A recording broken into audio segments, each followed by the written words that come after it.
Today on Meet the Press, Chuck Todd got the sense of desperation that we have in this COVID crisis in the right tone. He got it perfectly, in my humble opinion. I want you to listen to that, and then let's go ahead and take it on the other side.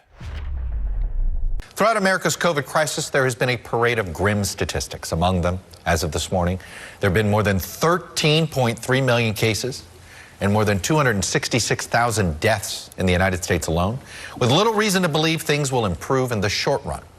But if there is one statistic that stands out above all the others, it is this one. The United States has 4% of the world's population and somehow has 19% of the world's COVID deaths. This is hardly what people mean by American exceptionalism. And no amount of gainsaying or presidential tweeting that increased testing is somehow to blame can wish away this dubious honor. This weekend, tens of millions ignored pleas from health experts and some government officials to avoid travel and instead spend time at home with their immediate families. The result may well be a COVID surge beyond the record numbers we've seen. How did we get here? Did we lose faith in our government because our government gave us reason to lose faith in it? Was it a decades-long assault on science and objective facts, particularly by some on the right? Was it a fractured media environment that invites people to seek alternative facts that fit their personal worldview?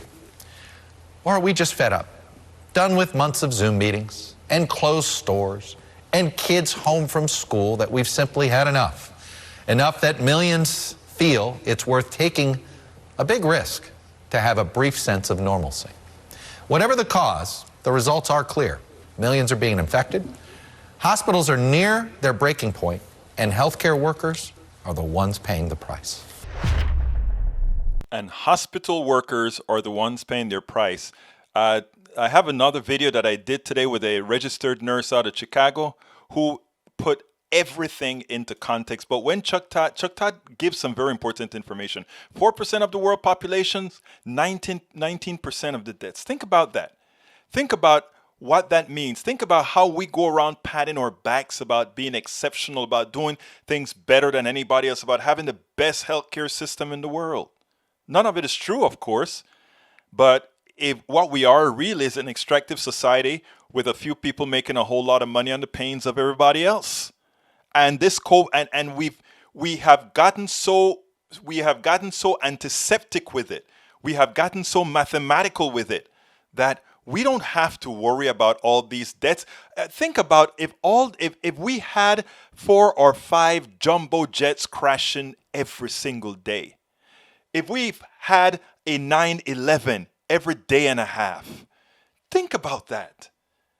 But we don't care, right? And I'm not talking we, I'm talking about the people in power. They don't care. They don't care that people are starving. They don't care that people don't know what they're going to do in the next few months. They don't know that people don't have where to put their kids. They don't know that people can't do the things that they want to do. And we tolerated this exceptional country because we can just say, we are exceptional. We are the best. We believe it, and we don't try to get better. Chuck Todd's introduction of this COVID crisis today is one of the best ones he's done thus far.